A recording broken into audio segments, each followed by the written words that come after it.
Welcome, everybody, to the Ambition Project Show. I'm your host, Deirdre Sanborn.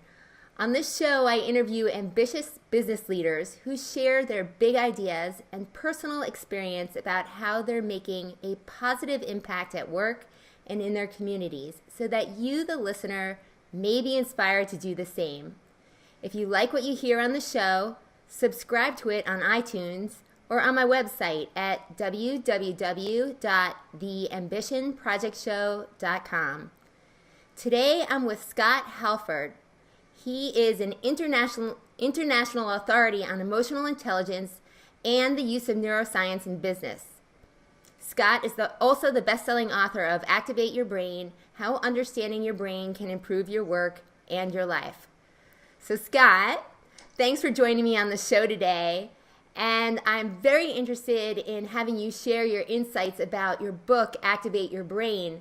But before we go there, I would like to learn more about you. Okay, well, do you want the dark, dirty parts, or do you want all the polished, shiny off stuff? Dark, dirty is way more fun.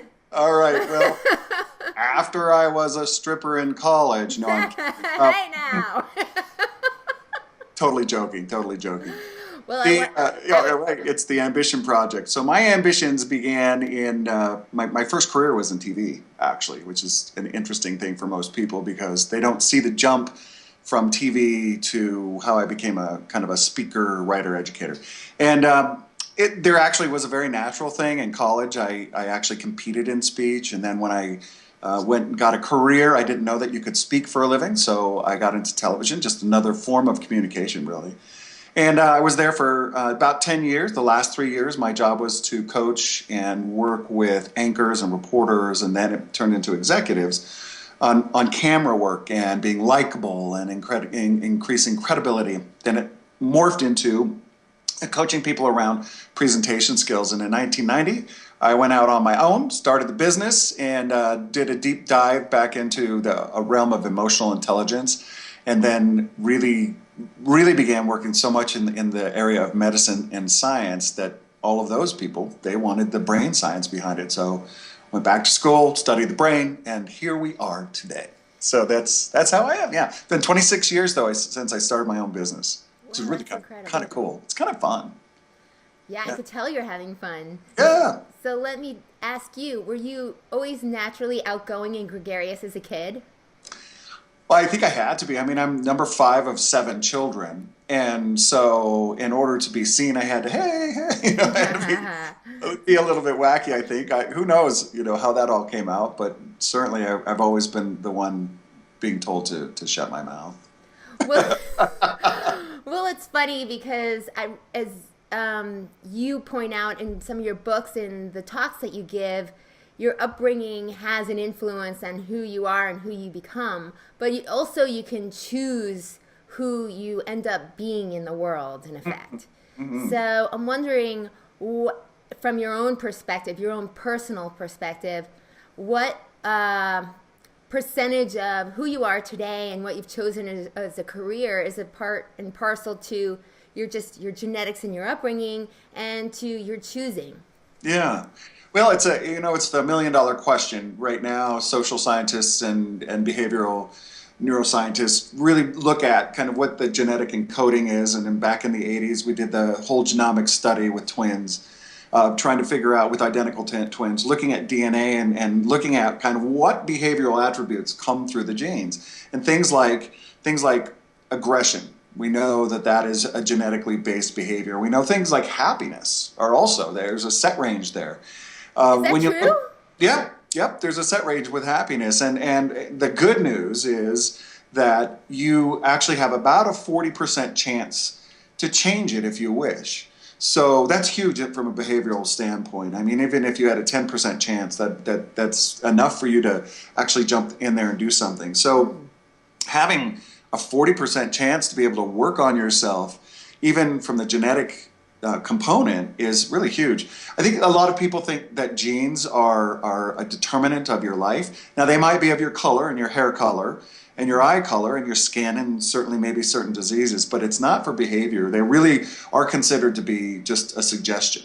And the suggestion says that if you pile on to that genetic encoding, you're actually going to create behavioral repetition, and it will be something you master. The unfortunate thing is that you could be mastering something negative like aggression. If you don't do anything with it, you can let it go extinct or become dormant and replace it with something else. And that's a good thing if it is a negative, kind of a negative behavioral aspect like aggression. So I tell a story about some twins. I was in television for a while. Do you want me to tell that? This is a really great story. Yeah, well, so it was several years ago when I was in TV and I was doing a documentary on capital punishment and interviewing a number of people in death rows across the country. And one of the guys I met at Florida State Penitentiary was in a gene study, and he was an identical twin. An amazing, amazing story. He was there obviously for having committed a very heinous and brutal crime, and that resulted in murder. And he was interviewed and asked a lot of questions about his life and, just things in general. And they asked him, why is it that you believe that you ended up in this place in your life? And he said, well, that's easy, because when I was growing up, me and my brother, we lived with my single daddy, and he didn't have a job, and he abused drugs, alcohol, and us every single day. And we got broken bones, we would run from him, he got bloody, just beat us. And in order to survive, I learned to hit back. And this is what you get. You get this very violent man. So that's how he explained himself. And then they went and interviewed his brother, who was an investment banker in Raleigh, North Carolina. Completely different life. Wow. And they asked him the same question, and he answered it about the same way. Growing up, single father, no job, abused drug, alcohol, and us every day. We got beaten, and then we went to kindergarten. He continued the story. And when we were put into school for the very first time in kindergarten, we were deemed too violent to be in the same class together. So they separated us. And one day I was on the playground beating the life out of this kid, just smashing his face into the gravel, when my teacher came upon me, and she was so angry because she was watching me do this, and she went to grab me, and I did to her what I would do to any adult grabbing me in anger, and that is I kicked her as hard as I can, scraped off skin off of her shin, and now she was really mad. So she reached down, she picked me up, I'm kicking, I'm screaming, she held my legs in, held my arms in, basically bear hugged me into her body, and she just whispered in my ear, she said, stop, we're not doing this anymore. When you're hurt, we hug. We're not going to hit anymore. That doesn't work. I know you get really, really angry. And here's what I want you to do. When you walk into class every morning, I want you to come and find me, and I want you to give me a hug. That's how I want you to start out your day. And when you're sitting in the classroom and you start to get mad, and I know you do because I watch you, I don't care what time it is, I don't care what we're doing, get up out of your seat, come up and give me a hug, and I'll give you one right back. And that's what we're going to do from now on. And at first, all the kids thought he was a weird little thing, and then they became the hugging class, of course. Well, that little episode basically expresses the whole idea of gene predetermination, that while he might have had an aggressor gene, he was able to be put on to and take a different road and actually become a different person, whereas his brother just laid right into his gene expression. And so it's an important thing to look at, because we have gene strengths too that we ignore. So you could be really great at something, but you just decide, I don't have the time or what have you, and you ignore them. And so life is very wonderful and complex, and we want to look at both sides of that equation and understand you can choose who you want to be. You just have to do some work around it. So what I hear you saying is that you're never truly a victim of circumstance, that you have some control over those circumstances. You do. It's not easy. I mean, to peddle it as easy would not be right on my part. It's not easy. There are people who really struggle with anger and other issues every day of their life. And they're successful because they've learned not to be angry, but to express anger. And that's a whole different thing. Being angry is scary to watch. Throwing things through windows, pounding on tables, screaming and yelling, right? That's being angry. Expressing anger is to say, I am so mad right now. Right.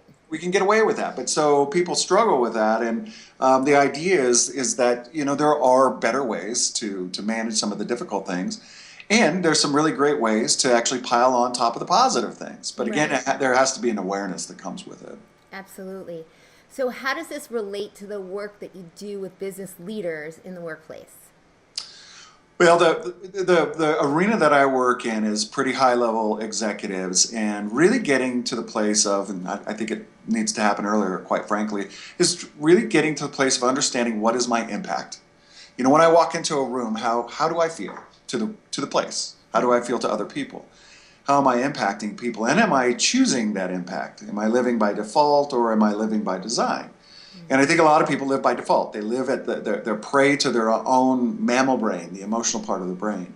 And so my job and my goal is to work with people on getting really incredibly aware of themselves from moment to moment. And that awareness is difficult because sometimes we look at ourselves and go, oh, look at that, not so good. I mean, if you've ever said something where as you were hearing it come out of your mouth, you're like, oh, let's reel that one back. You know, you're pretty much at the mercy of some really pretty instinctual things. Sometimes they're not so good. But being aware of it helps us to actually be more involved with not doing the things we don't want to and doing more of what we do want to. So I'm really big into the whole idea of it. With awareness, you can have huge impact on people's lives. You can create inspiration. You can make better decisions. You can absolutely focus yourself better. And so that awareness is really critical. We just don't do enough awareness work early on. It should be required. Well, obviously we're all intensely human, which means we're imperfect. And certainly there are a lot of practices out there that can help us get more in tune with ourselves so that we gain awareness. I noticed the Buddha on the wall behind you, and there's certainly meditation practices that help build awareness. And there's also just having compassion for yourself when you make a mistake and then come back and instead seeing that as a negative or a mark on your personality, see as an opportunity to learn and grow, right? Yes. Would you agree with that?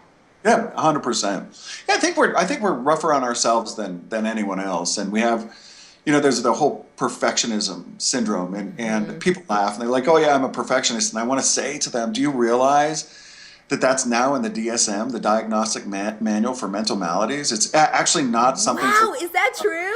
Yes, it is absolutely, because it's a syndrome that actually increases kind of it creates an emotional instability. It's anxiety, so there's a neuroticism to it. And right. The fact is it's a personality trait that says, I'm going to go after something for the rest of my life that is unattainable. So the rest of your life, you put yourself in this anxious prison. And so, yeah, it's really kind of paying attention to the idea that we need to be compassionate with ourselves.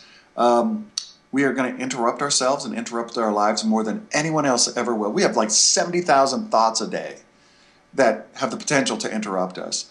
And so when we start to look at our effectiveness, we have to understand our hand in it, the world's hand in it, and then at the same time be compassionate. What's the race for? I mean, that's right. So what if we're a little off or a little this? I mean, here I am in my gym shirt. Thank you for letting me wear it. You look fabulous. I asked Deirdre before we started. She's going to put this on tape, and I'm like, I've got my. It shows your realness, your humanness. I got my gym shirt on. She's like, hey, you're living the life. And you know what? That's the thing, is that you just decide, probably at one point in my life I would like, oh, hold on, I got to go get on a bow tie and tux. But totally. But I think that being compassionate with ourselves and understanding that we are unfinished being human beings until the day we're dead, and that the life is not about getting it once and for all. Because you don't, it's like eating once and for all. You can't do. Yeah. Well, we're all works in progress, right? Yeah. I had someone say to me recently, pressure is an inside job. So a lot of times when we see ourselves as perfectionists, there's a rigidity or a lack of flexibility that comes with being a perfectionist. And having the willingness to have compassion for yourself and others creates a form of malleability or flexibility and an ability to adapt and learn to situations. Right, 100%. Mm-hmm. I agree with that. And I think, the true, I think, quest of most people, quite frankly, my own opinion, but I have had a lot of experience with watching people strive in the striving of their lives at different points in their lives, that we all just want to know how and where we matter. And that we want to matter somehow, and we want people to see us and have them notice us. Right. And to see that we matter. And when somebody doesn't notice that we did something really great and we expect them to notice that, conflict ensues. Think about relationships where you come home at the end of the day and you begin a conversation. Hey, honey, guess what happened? They're like, well, I've had a bad day. Well, boom. There's no acknowledgement of the cool. Guess what happened? And all we want to do is have people just notice us, and we can really take care of a lot of the issues in our life if we begin to understand that I want to matter, but so do you, and we need to make time for both of that in our lives. And being effective with other employees and with the people we love and our friends boils down to that, I think. Well, let's talk about that, because I think on one hand you're saying that ambition or the desire to be seen can sometimes create a situation where you feel unappreciated or unseen. But you're saying that if you can see that the other person's looking for that same thing, that there's a meeting ground there. Did I hear you correctly? Yeah. So it's life is a dance, and you're never going to, wherever your ambitions take you. You won't succeed unless you do the dance with someone else. We work best. Our species works best with others of our species. That's how we survived. We would never have made it out of the caves if we didn't have other people looking out for us. And we evolved that way. Our brains evolved that way. And so when I look at the typical ambitious entrepreneur, they all typically are the solopreneur. I'm going to go do it by myself. And statistically and traditionally, those aren't the people who succeed. The ones who succeed are those who do it with other people and other people who value them. And that value comes from that dance back and forth of saying, I see you, you see me, we blend together. I don't do what you do, you don't do what I do. Together we make a whole.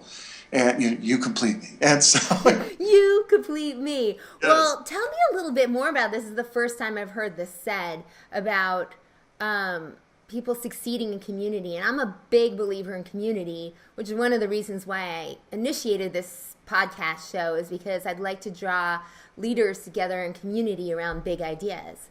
So in this case, you're saying it's a validated fact that we go a lot further. There's a saying, we may go faster alone, but we go farther together. Yeah. Tell me a little bit more about, you say statistically speaking, about that dynamic.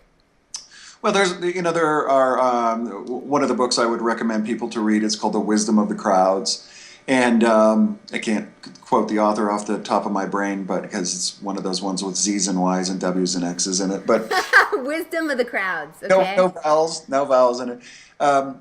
And that's a great place to start on looking at this kind of thing, but really understanding that there's no one genius in the world who is smarter than an average group of people on the same topic.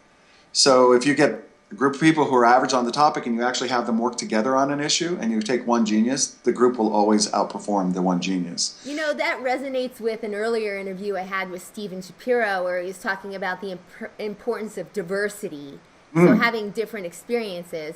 And he was also saying that expertise, or maybe you could see it as perfection, is kind of goes against the grain of innovation. So in a way, there's this continuing theme of the importance of community and looking at things from different perspectives. Would you agree? Yeah. I think Stephen probably is alluding to on the expert part is that, when we call ourselves an expert, we basically say we're done. We're done. I'm an expert. I'm done. I've got everything.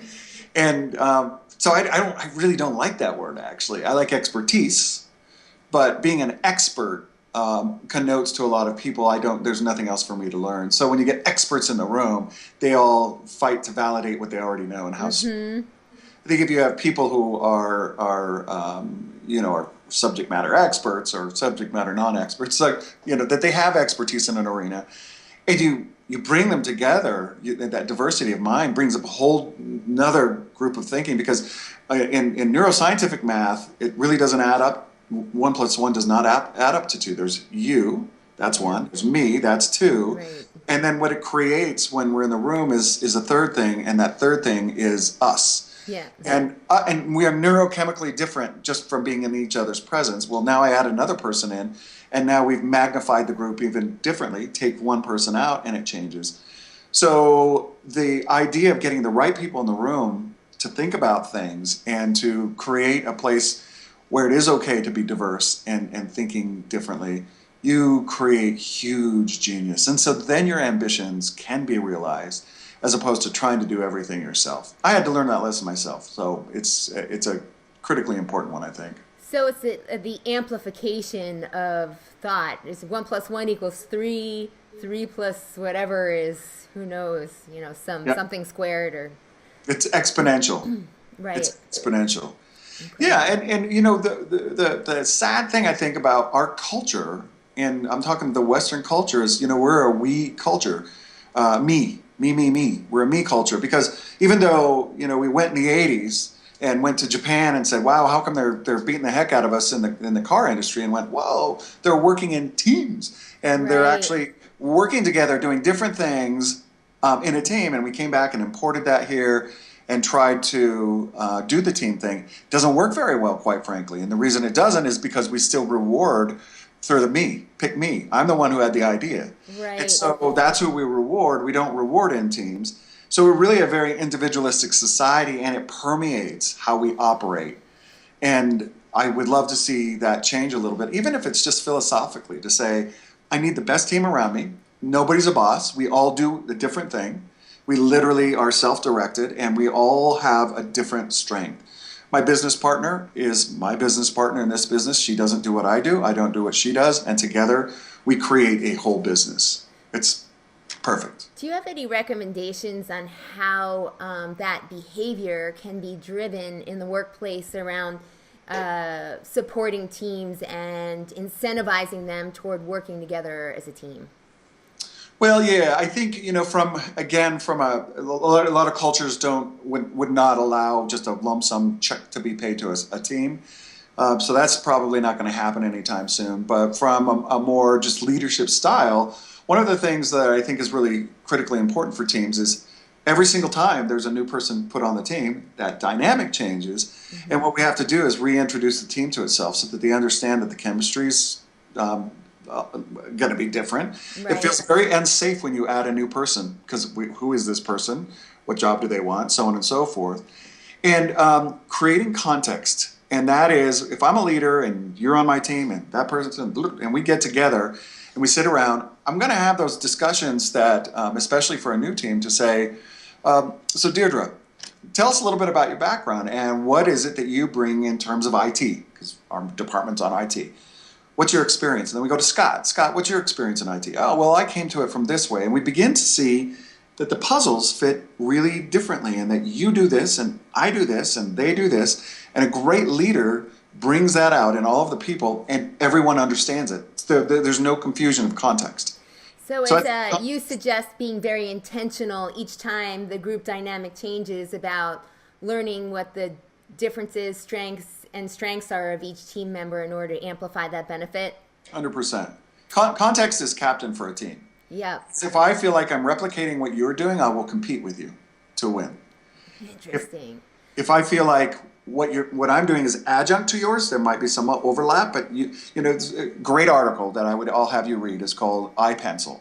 The letter I. Okay. Comma pencil. iPencil. Okay. iPencil, and it's all written. It's an essay that was written in 1958 by a guy named Lawrence Reed, R-E-A-D, and he wrote it basically from the mindset of a pencil. It says, "I am a pencil.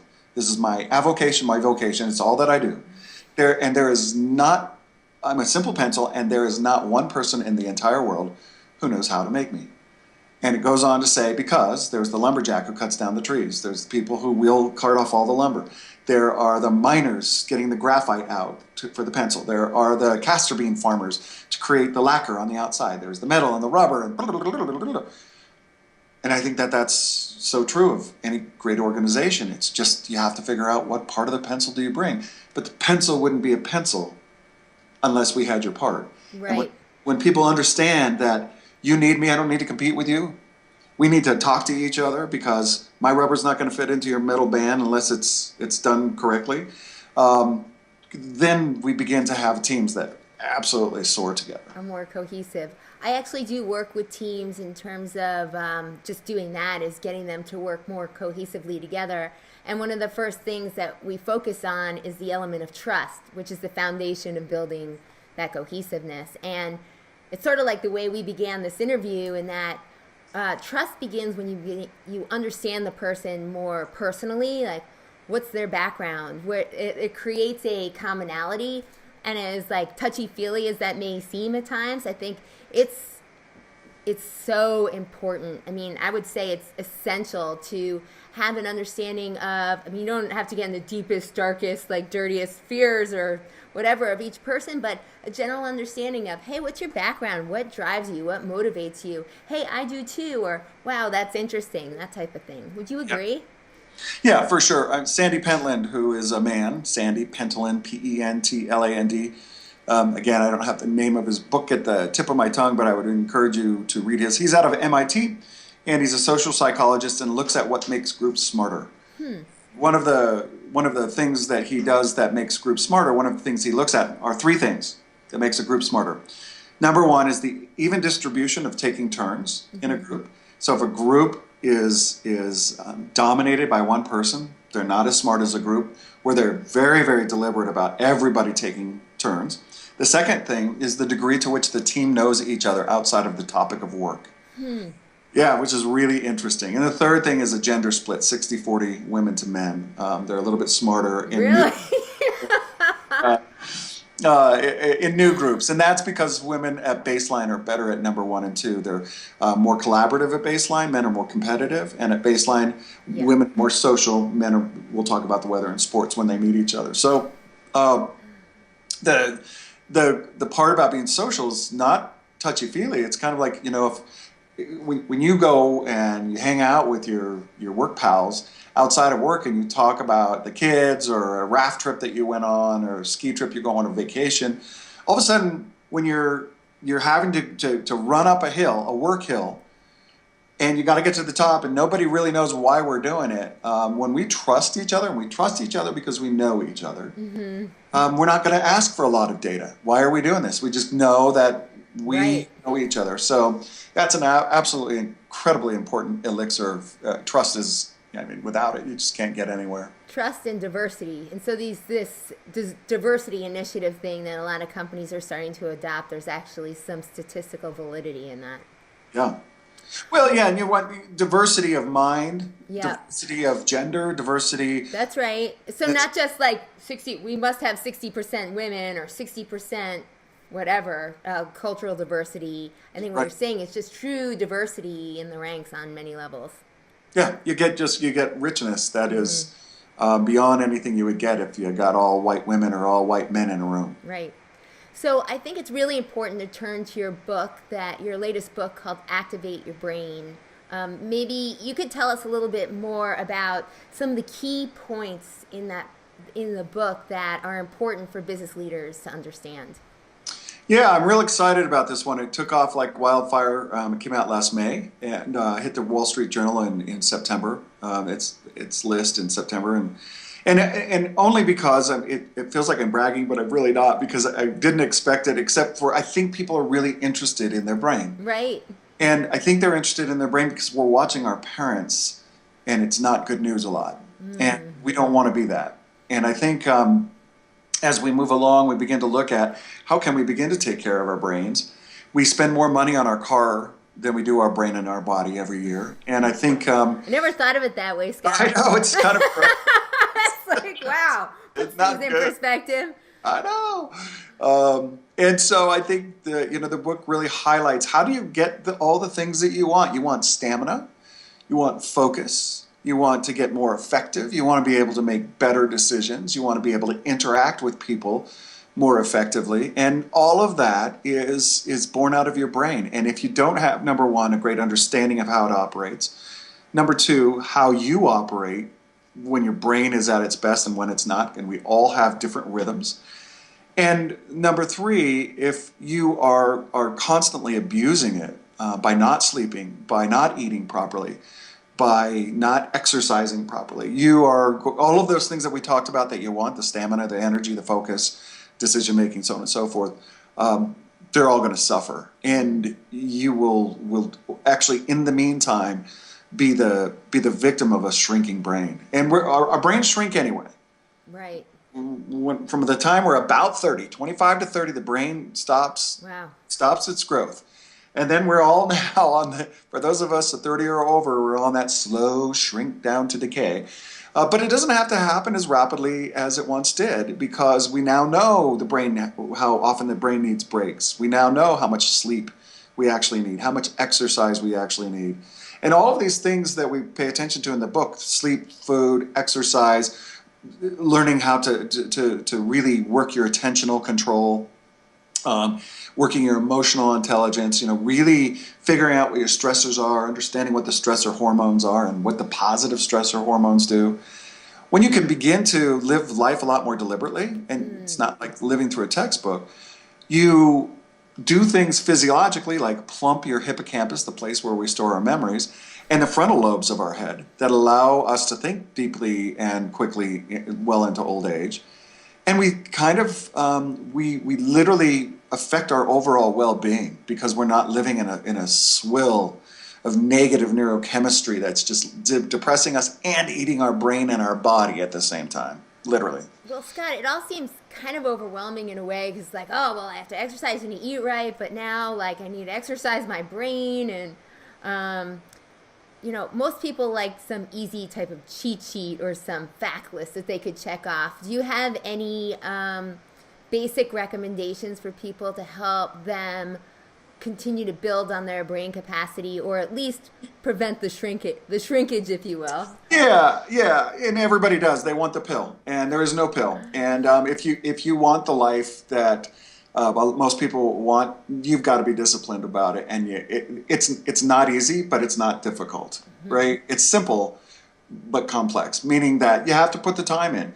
So things like 150 minutes per week of exercise that's faster than a walk, where you break out into a little sweat, right? Cardiovascular, nothing grows new neurons and creates neuroplasticity in the brain where the neurons actually can connect like cardiovascular exercise. It secretes something in your brain called BDNF, brain-derived neurotropic factor, and it's called Miracle-Gro. It literally helps the brain grow. So 150 minutes a week. 8 hours of sleep, literally that 7 to 9 hour sweet thing that is the sweet spot. You see people who go, oh, I get 5 hours or 6 hours because I'm really running hard. Like, good, you're probably crankier, you probably make worse decisions, and you're probably tired all the time. And here's the big thing. We know that the lack of sleep leads to inflammation in the brain. Inflammation is what we consider to be the precursor for dementia and other memory-related diseases that become permanent. You gotta sleep, all right? That'll stop you in your tracks right there. It'll stop you in the tracks. Go in the book, read about where how and where and when you can get it, and really start to measure how much you actually need. There's techniques and ways to do that. So we need that 7 to 9 hour sweet spot as an adult human being. There are the freaks of nature who get away with 5 or 6 and get all of their slow wave cycles in. Not very many. There are the freaks of nature who need over 10 hours of sleep and it doesn't affect their mood level. But if you sleep too long, most of us, it affects a neurohormone called serotonin, and we get up and we're like, why am I so tired? I slept for so long. You ever have that, where you feel like really tired after sleeping long? So you've affected a neurohormone in your body. The other things are, the brain needs to be fed about every hour and a half if you want it to be on. About every hour and a half to 2 hours, it needs glucose, whether you're hungry or not. So people skipping breakfast or lunch, you are doing your brain the biggest disservice. And in that, we need complex carbohydrates, not simple. So anything that is manufactured is probably something you don't want to put in your mouth a lot. Now and again, obviously you may, but complex carbohydrates, nuts, berries, fruits, vegetables, right, that kind of thing. And we need it throughout the day because your glucose is what operates your brain. And if you don't have it, you're going to get cranky, and again, you're going to have bad decisions. So look at yourself later on in the day. Are you fueling? Because you're going to start getting tired. We look at things like awake rest, what we call awake rest. That's a simple one. 3 10-minute breaks a day where you untether yourself from your phone and your computer. You literally put those away, walk outside, or just stare out the window, or go lock yourself somewhere else, or go play a game if you're going to be in technology, play something completely different. We know that that is awake rest, 3 10-minute opportunities a day, reset the cortisol, the negative neurohormones in your brain. And then finally, the research is really, really very robust around the perfect time to actually be sitting and working. The brain works best in sprints, and it can sprint for about 57 minutes. Sprint, just, and then needs about 17 minutes rest. So you go and you get distracted, go do some awake rest, go sit, go hang out in nature. You can meditate, you can just get quiet, take a nap, read something funny, but it needs a break from what you were just doing. In my book, I call it the 50-10 because it's easier to work in an hour. So the 50-10, 50 sprint, 10 down, 50 sprint, 10 down. So those are relatively simple, and I call them erasers. They're erasing the stress response. You got to do some of those every day. Every day. It's not I'm going to wait till the weekend. No. You know what? This is actually very validating for me because I find when I get up in the morning, I'm a morning person. Not everybody is, but I could get a lot done in that 1 hour of time. And if I dedicate myself to doing other things, while I love to exercise in the morning, sometimes I'm really at my peak performance first thing. And then the other thing is I find that I can't keep my attention, right? And so that's been labeled as being ADD or whatever, but maybe it's just a cycle, like a sleep cycle or wake sleep cycle. It's like I could be on here, I need to be off here, on, off. So, Yeah. I thought that was unique to me. Perhaps there was something wrong, but it's great to know that that's actually a pattern of efficiency.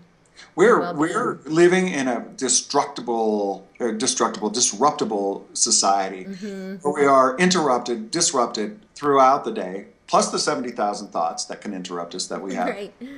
Add all that on, and everybody thinks they have ADD. They don't have attentional deficit disorder. They have attentional disruption disorder. I think this is a really big point, Scott, right here. Yeah, I agree. I think I wrote about it in the Huffington blog. So it's the thing that I think is happening is that we're not turning off all the things that can pop up, right? It's like squirrel. Like right now, my desktop, as I'm talking to you, my desktop on my computer, everything's off so that nothing is popping up. And Yes. we're the only thing, because otherwise I'd be doing this the whole time. Exactly. I'm looking down, actually, I'm every once in a while looking down to see what I look like in the picture at the corner.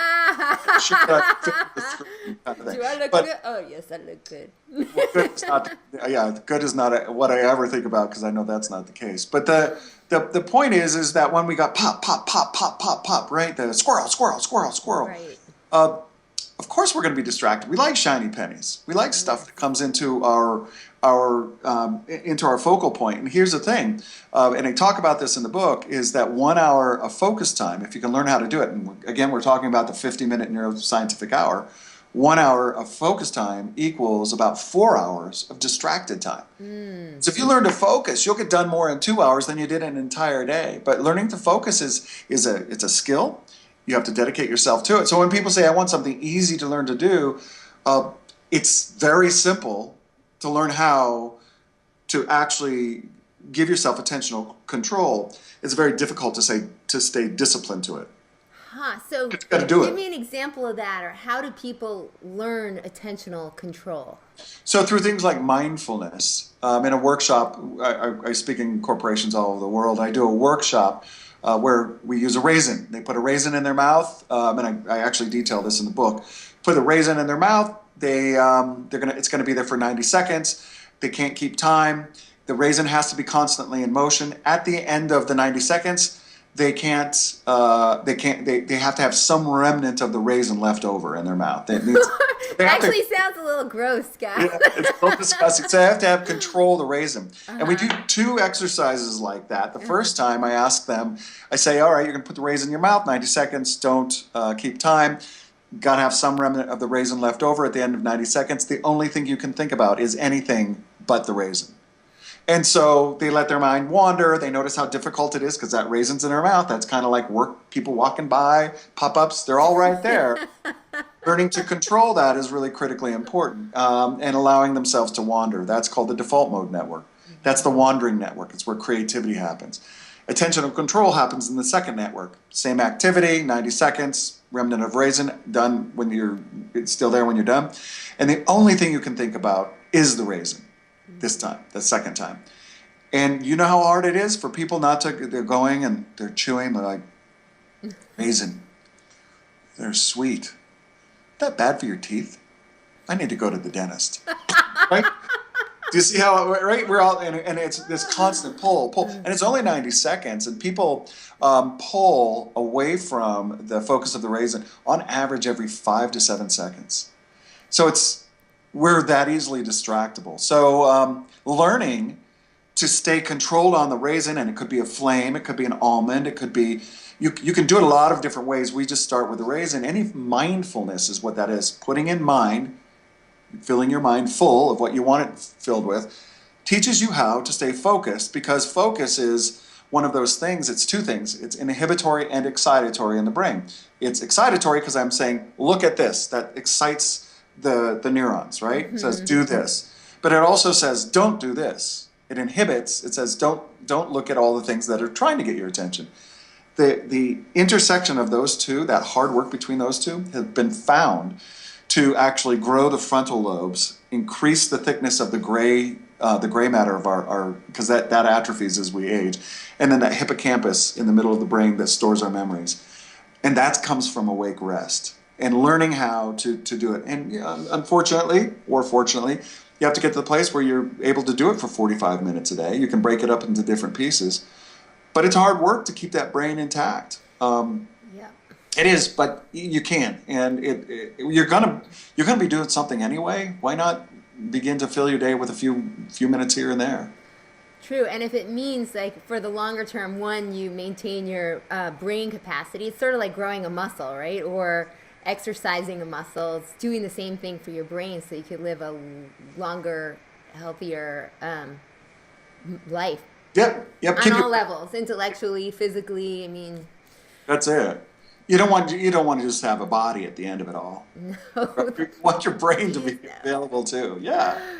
Well, this is interesting because I didn't think that activate your brain was really going to be a conversation about how to live more holistically in a way. I mean, we talk about exercise, we're talking about eating, we're talking about focus and concentration, which oftentimes comes back to like meditation or mindfulness, and so this in a way validates the importance of how living in a very balanced way is very important for optimal performance at work and in all aspects of your life.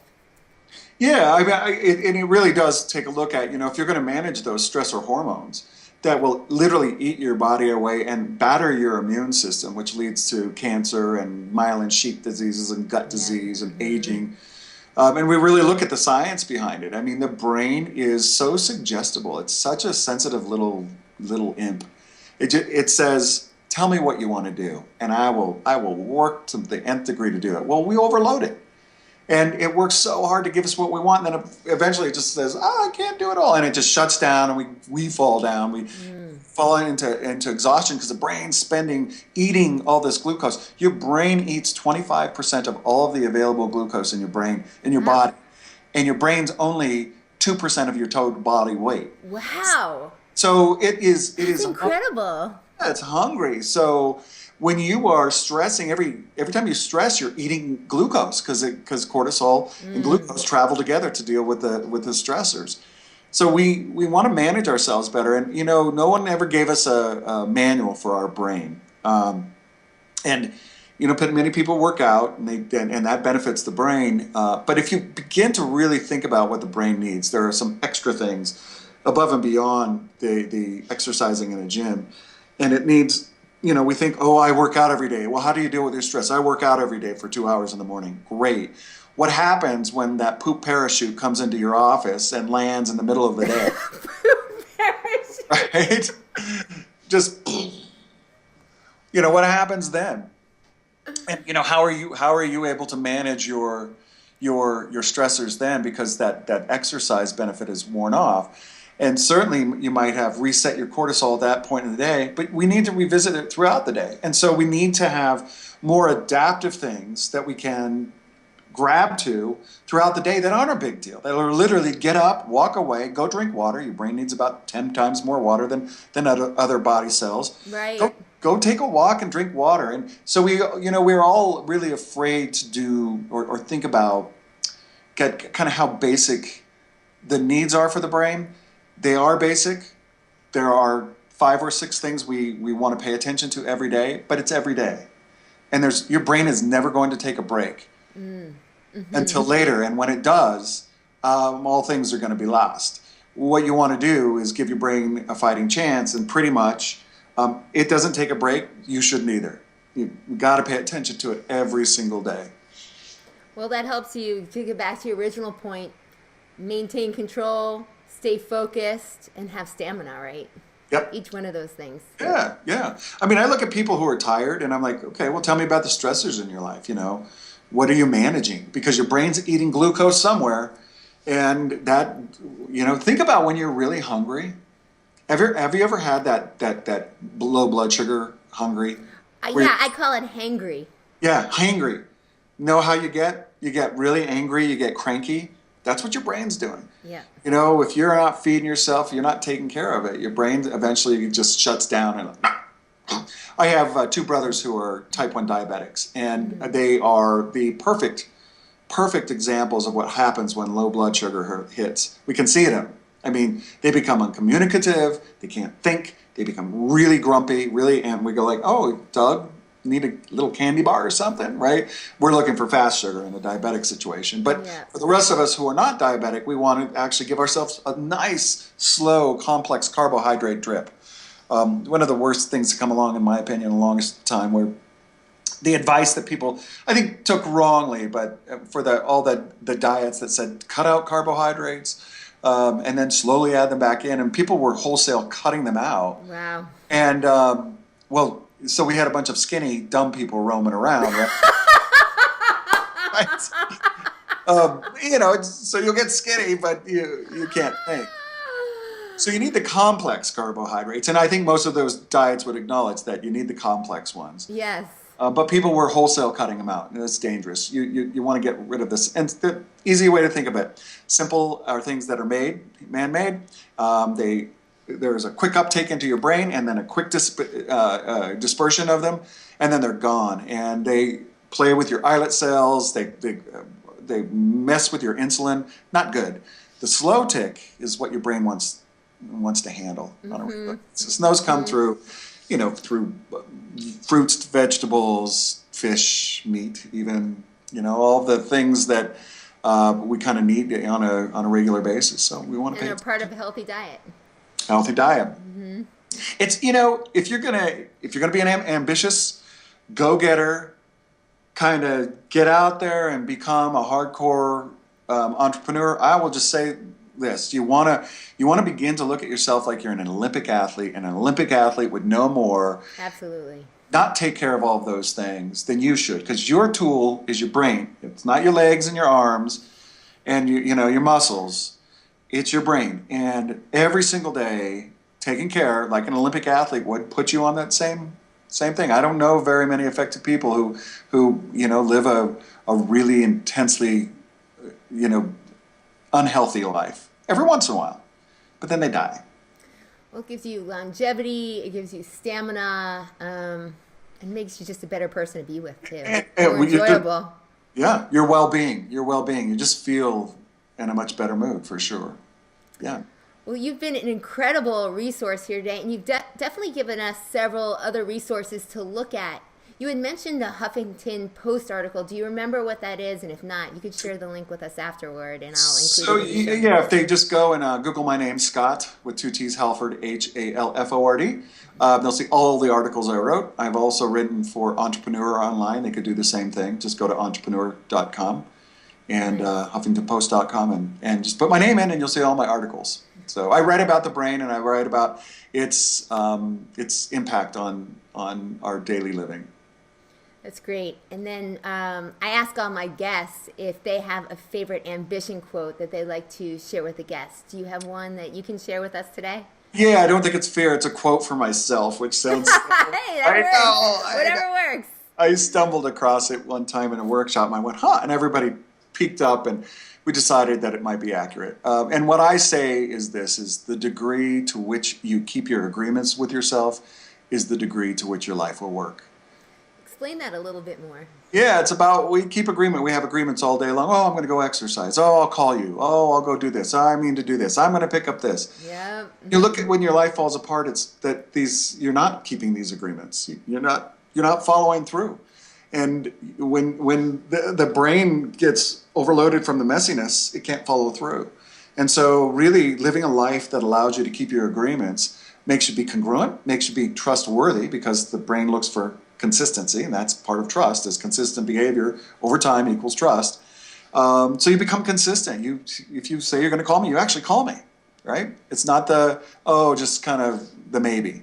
You know what? That's a huge issue I have lately with people. I don't know if it's the ADD thing or it's this shiny object syndrome, but being in your integrity really, I think, is a unique quality these days. And to truly be in your integrity is a sign of a very ambitious person who knows what they're about. So I would agree with you in that perspective. Yeah, so I think that's where the degree to which you keep your agreements with yourself is the degree to which your life will work, plays out. So look at your agreements. If you're not going to keep them, get them off your list. If you can't keep them, tell me, and then that works. But don't just let them pass by you or anyone else and decide, oh, I just couldn't make it. And then, just doesn't work for your credibility, and your brain begins to accept the fact that about half the time that I say I'll do something, I'll do it, and that's okay. That's not okay. Not for an ambitious person. No. So my mission with this show is to spread big ideas from ambitious leaders like yourself, and I always like to ask my guests if they know of anybody that they would recommend and can introduce me to be on the show next time as a guest. Is there anybody that you would recommend? You might check out Matt Tenney. Matt Tenney wrote the book The Mindfulness Edge. Mm-hmm. Yeah, it just came out. He and Tim Gard, a neuroscientist, wrote the book called The Mindfulness Edge. Yes, Tim Gard, of course. Okay, great. The neuroscientist. So one or both of those guys would be great. Okay. Yeah. Excellent. Yeah. Well, thank you so much for being on the show today. And before we go, I'd really like to know and have the guests be aware of all the incredible resources that you have to offer. So where can they find you and buy your books if they're interested? So my website is CompleteIntelligence.com, CompleteIntelligence.com.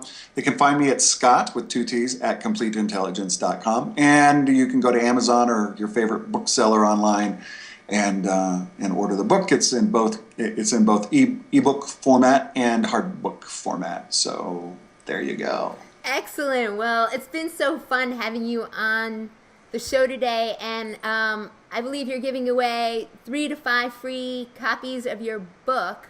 We got 3 books here. Yeah, you'll definitely want one of these. Hold it up so we could see. Activate your brain.